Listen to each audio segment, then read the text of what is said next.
जय श्रीराम। शुक्लांबरधरं विष्णुं शशिवर्णं चतुर्भुजं प्रसन्नवदनं ध्यायेत् सर्वविघ्नोपशान्तये।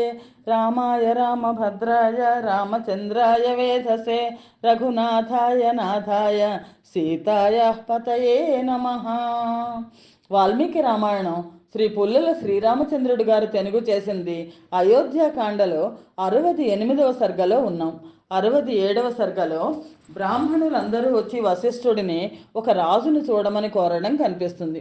68వ సర్గము వశిష్ఠుని ఆనతిపై దూతలు అయోధ్య నుండి కేకయ దేశమున రాజగృహమునకు పోవుట, భరతుని శత్రుఘ్నుని తీసుకురావడానికి దూతలు వెళ్ళడం ఈ సర్గలో కనిపిస్తుంది. వారి వచనము విని వశిష్ఠుడు ఆ రాజమిత్ర గణముతోనూ అమాత్య గణముతోనూ బ్రాహ్మణులతోనూ ఇట్లు పలికెను. భరతుడు శత్రుఘ్న సహితుడై మేనమామ ఇంటి వద్ద సుఖముగా ఉన్నాడు. వీరులైన ఆ సోదరులు ఇద్దరినీ తీసుకుని వచ్చుటకు శీఘ్రముగా పరిగెత్తగల అశ్వములను అధిరోహించి వేగవంతులైన దూతలు వెంటనే వెళ్ళవలెను. దశరథుడే భరతునకు రాజ్యమిచ్చిన పిమ్మట ఆ విషయమున మనం ఆలోచించవలసినది ఏమున్నది? నీవు చెప్పినట్లు దూతలు వెళ్ళెదరుగాక అని వారందరూ వశిష్ఠునితో పలికిరి. అప్పుడు ఆ మాట విని వశిష్ఠుడు మరలా ఇట్లనను: సిద్ధార్థ, జయంత, విజయ, అశోక, నందన వీళ్ళ 5గురు కూడా వెళ్ళడానికి రండి. మీరందరికీ చెబుతున్నాను, ఏమి చేయవలనో వినండి. మీరిచ్చటి నుండి శీఘ్రముగా బయలుదేరి మంచి వేగము గల గుర్రములపై ప్రయాణము చేసి రాజగృహపురమును చేరి మనస్సులోని దుఃఖమును పైకి కనబడనీయక నా ఆజ్ఞగా భరతునితో ఇట్లు చెప్పండి: పురోహితుడును మంత్రులందరూ నీ కుశలము ప్రశ్నించుతున్నారు. వెంటనే నీవు బయలుదేరి రావలను. నీతో చాలా తొందర పని ఉన్నది. మీరక్కడికి వెళ్ళి రాముడు ప్రవాసమునకు వనవాసమునకు వెళ్ళినట్లు కానీ, అతని తండ్రి మరణించినట్లు కానీ, రఘువంశీయులకు ఆపదలు సంభవించినట్లు కానీ చెప్పవద్దు. కేకయరాజుకు భరతునికి పట్టు వస్త్రములను ఉత్తమమైన అలంకారములను తీసుకొని వెళ్ళుము. కేకయ దేశమునకు వెళ్ళనున్న ఆ దూతలు దారిలో కావలసిన ఆహారాది సామగ్రిని తీసుకొని ఉత్తమ అశ్వములనెక్కి తమ ఇండ్లకు వెళ్ళిరి.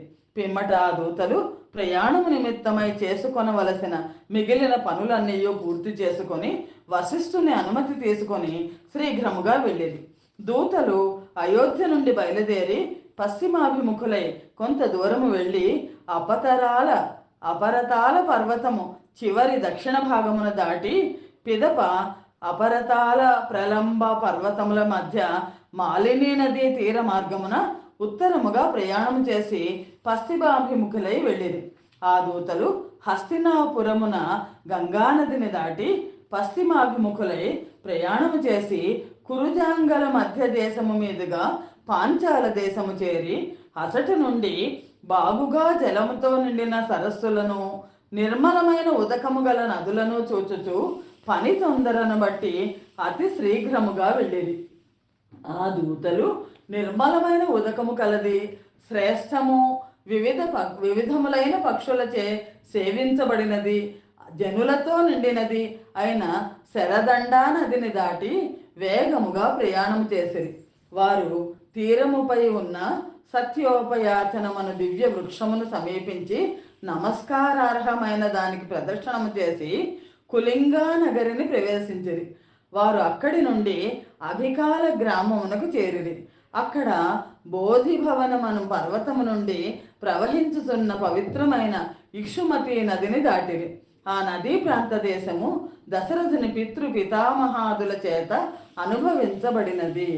అక్కడ దోసిళ్లతో మాత్రమే నీళ్లు తాగి జీవించు వేద విద్వాంసులైన బ్రాహ్మణులను చూచి బాహ్లీక దేశ మధ్య ప్రాంతమున ప్రయాణము చేసి సుధామ పర్వతము చేరిరి. ఆ ప్రాంతమునందున్న విష్ణు క్షేత్రమును, విపాసా నదిని, శాల్మలి వృక్షమును, నదులను, దిగుడు బావులను, తటాకములను, పల్వలములను, సరస్సులను, అనేక విధములైన సింహ, వ్యాఘ్ర, గజాది వన్యమృగములను చూచుచు ప్రభువు ఆజ్ఞను పాలించవలనను ఉత్సాహముతో అతి దీర్ఘమైన మార్గమున ప్రయాణము చేయుచూ వెళ్ళిరి. అతి దూర ప్రయాణము చేత అశ్వములు అలసిన ఆ దూతలు వేగముగా గిరివ్రజపురమును చక్కగా ప్రవేశించిరి. ఆ దూతలు తమ ప్రభువునకు ప్రియమాచరించే విషయంలోనూ, రాజకులమును రక్షించే విషయంలోనూ, రాజవంశ ప్రతిష్ట కాపాడే విషయంలోనూ అశ్రద్ధ చూపక రాత్రి అగునసరికి ఆ పట్టణము చేరిరి. శ్రీమద్ రామాయణం నందలి అయోధ్యాకాండలోని 68వ సర్గము సమాప్తము. జై శ్రీరామ్. 69వ సర్గము. భరతుడు తాను చూచిన భయంకర దుస్వప్నములు వర్ణించుట.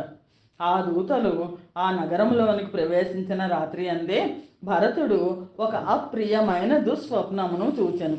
రాజాధిరాజకు రాకుమారుడైన ఆ భరతుడు తెల్లవారుజామున ఆ దుస్వప్నమును చూచి మనస్సులో చాలా ఖేదమును పొందెను. ప్రియవాక్యములు పలుకు స్నేహితులు భరతుడు పరితపించుతున్నట్లు గ్రహించి అతని మనఃపరితాపమును తొలగించుటకై సభలో అనేక విధములైన కథలు, వినోద కార్యక్రమములు జరిపిరి. భరతుని మనస్సుకు శాంతి కలుగుటకై కొందరు వీణాది వాద్యములను మ్రోగించిరి, కొందరు నాటకములాడించిరి, మరికొందరు వివిధములైన హాస్య ప్రధానములైన మాటలు చెప్పిరి. ప్రియముగా మాటలాడు ఆ స్నేహితులందరూ గోష్ఠీ హాస్యాదులు ఎన్ని చేసినను మహాత్ముడైన భరతునకు సంతోషము కలగలేదు. మిత్రులతో కూడిన ఆ భరతుని ఒక ప్రియమిత్రుడు ఇట్లు అడిగాను, ఓ మిత్రమా, స్నేహితులందరూ వచ్చి నిన్ను చుట్టి ఉన్నను, నీవు ఇట్లు ఆనందము లేక ఉన్నావేమి అని ప్రశ్నించాను. ఇట్లు ప్రశ్నించిన ఆ మిత్రునితో భరతుడు ఈ విధముగా చెప్పాను, నాకు ఈ దైన్యము కలుగుటకు కారణమును వినుము. నా తండ్రి మలినమైన శరీరముతో జుట్టు విరబోసుకొని పర్వత శిఖరము నుండి గోమయముతో నిండిన గోతిలో పడుతున్నట్లు స్వప్నమును చూచాను. ఒక పెద్ద కొండ మించి కింద పడిపోతున్నట్టు చూశాడు. నా తండ్రి ఆ గోమయ హ్రదమునందు తేలుచు మాటి మాటికి నవ్వుచూ దోసిలితో తైలము తాగుతున్నట్లుగా కనపడినాడు. పిదప తిలలు కలిపిన అన్నము తిని మాటి మాటికి శిరస్సు కిందకి వంచుతూ శరీరమునకంతకును తైలము పూసుకొని తైలములోనే మునిగిపోయాను. సముద్రము ఎండిపోయినట్లు, చంద్రుడు నేలపై పడిపోయినట్లు, భూమి చీకటి చేత కప్పివేయుట చేత కనబడకుండా పోయినట్లు, రాజు ఉత్సవ సమయములో అధిరోహించు గజము దంతములు విరిగిపోయినట్లు, ప్రజ్వలించుతున్న అగ్ని హఠాత్తుగా ఆరిపోయినట్లు, భూమి బ్రద్దలైపోయినట్లు, చెట్లన్నీయు ఎండిపోయినట్లు, పర్వతములు నశించి ధూమముచే ఆవరించబడినట్లు నాకు స్వప్నంలో కనబడినది. అంటే అన్నీ అపశకునాలన్నీ కనిపించాయి. ఒంటికంతా నూనె రాసుకుని నూనె తాగుతున్నట్టు కలొచ్చింది, ఒక దశరథుడు తాగుతున్నట్టు. ఇనుముతో చేసిన ఆసనంపై నా తండ్రి నల్లని వస్త్రములను ధరించి కూర్చున్నట్లు, అతనిని చూచి నల్లగాను ఎర్రగాను ఉన్న స్త్రీలు పరిహాసపూర్వకముగా నవ్వుతున్నట్లు స్వప్నంలో కనబడింది. ధర్మాత్ముడైన నా తండ్రి ఎర్రని మాలికలు ధరించి ఎర్రని చందనము శరీరములకు పూసుకొని తొందరగా గాడిదలు కట్టిన రథముపై ఎక్కి దక్షిణాభిముఖంగా వెళ్ళినట్టు స్వప్నములో కనబడినది. ఎర్రని వస్త్రములు ధరించి వికృతమైన ముఖము గల ఒక రాక్షస స్త్రీ నవ్వుచూ దశరథ మహారాజును లాగుతున్నట్లుగా నాకు కనబడినది. ఈ రాత్రి నేను ఇట్టి భయంకరమైన స్వప్నము చూచి తిని నాకు కానీ, శ్రీరామునకు కానీ, రాజునకు కానీ, లక్ష్మణునకు కానీ మరణము రానున్నది. ఎవడు గాడిదలు కట్టిన రథంపై ఎక్కి వెళ్ళినట్లు స్వప్నము వచ్చునో అతనిని దహించగా చితి నుండి వచ్చు ధూమ శిఖ కొద్ది కాలంలోనే కనబడును. గాడిదలు ఎక్కినట్టు కళ్ళొస్తే మరణిస్తారు అని. అందుచేతనే నేను దీనుడనై మిమ్ములను సరిగా ఆదరించుటలేదు. నా కంఠము ఎండిపోతున్నట్లున్నది, నా మనస్సు కూడా స్వస్థముగా లేదు. దేనిని గూర్చి భయపడవలెనో తెలియటలేదు. ఎంత తండ్రితో పాటు శ్రీరాముడు అనుకున్నాడు, కానీ భయము మాత్రము తప్పక కలుగును అని అనిపించుతున్నది. నా కంఠస్వరము మందగించినది, కాంతి తగ్గినది, కారణం ఏమయో లేకుండగా నాపై నాకే జుగుప్స కలుగుతున్నట్లున్నది. అక్కడ అందరూ తిడుతున్నారు కదా దశరథుడి దగ్గర, అందుకని భరతుడికి ఇక్కడ బాగుండలేదు. పూర్వం ఎన్నడూనూ ఊహింపబడని అనేక రూపములు గల ఈ స్వప్నమును చూచుట చేతను నా తండ్రి అయిన దశరథ మహారాజు దర్శనమును గూర్చి ఇక ఊహింప పని లేదని చింత కలుగుట చేతను పుట్టిన మహాభయము నా హృదయం నుండి తొలుగుటలేదు. పాపం పెద్దవాడు తండ్రి దశరథుడు ఏమవుతుందో అని భయపడుతున్నాడు. శ్రీమద్ రామాయణం నందలి అయోధ్యాకాండలోని 69వ సర్గము సమాప్తము. జయ శ్రీరామ్. 70వ సర్గము. భరత శత్రుఘ్నులు అయోధ్యకు బయలుదేరడం ఈ సర్గలో కనిపిస్తుంది.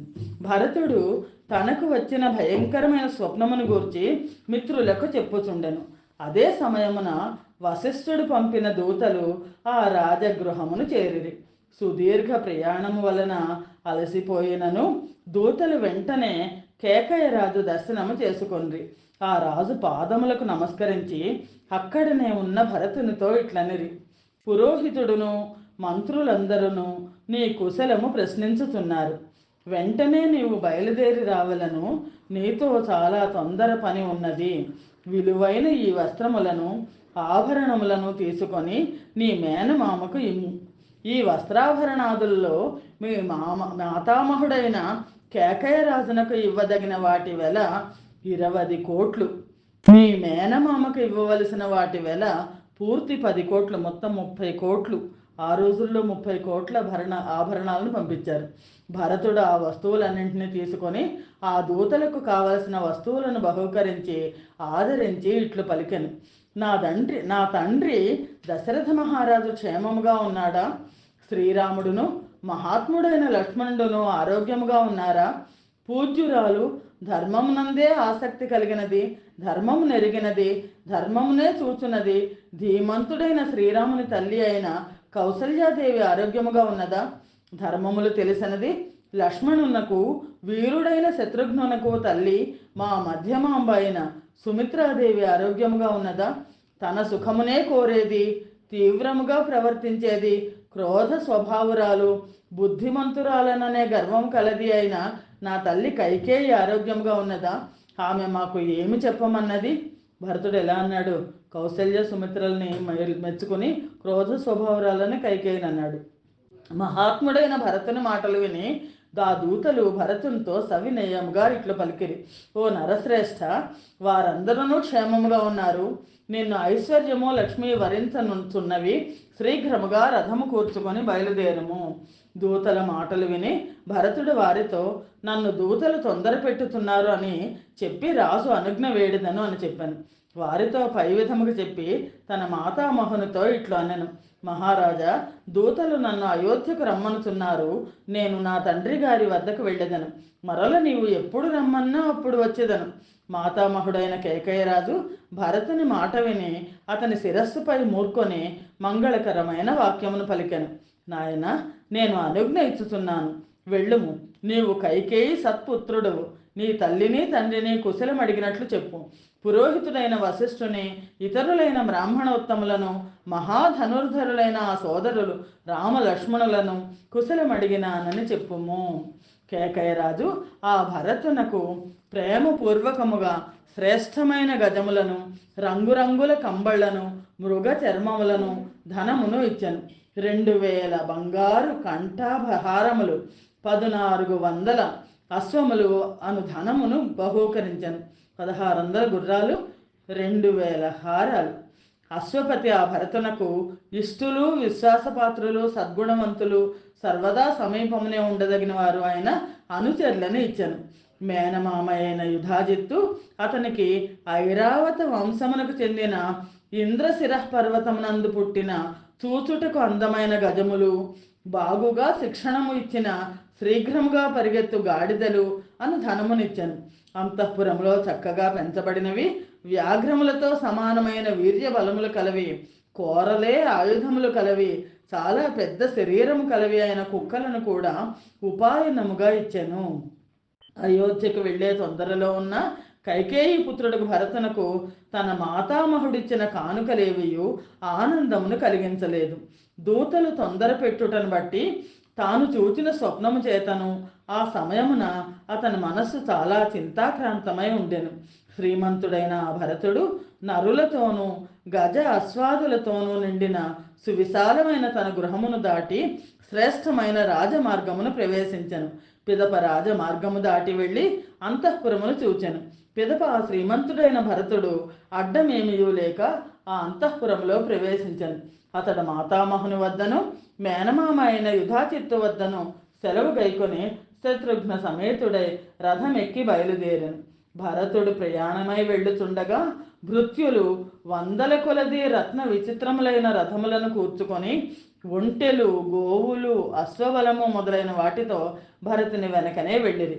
భరతుడు తనతో సమానులైన శరీర రక్షకులను శత్రుఘ్నుడును వెంటరాగా సిద్ధపురుషుడు ఇంద్రలోకము నుండి బయలుదేరినట్లు మాతామహుని ఇంటి నుండి బయలుదేరను. శ్రీమద్ రామాయణం నందలి అయోధ్యాకాండలోని 70వ సర్గము సమాప్తము. స్వస్తి ప్రజాభ్య పరిపాలయంతాం న్యాయేన మార్గేణ మహిమహేషాః. గోబ్రాహ్మణేభ్య శుభమస్తు నిత్యం. లోకా సమస్తా సుఖినో భవంతు. సర్వం శ్రీరామార్పణమస్తు. జయ శ్రీరామ్.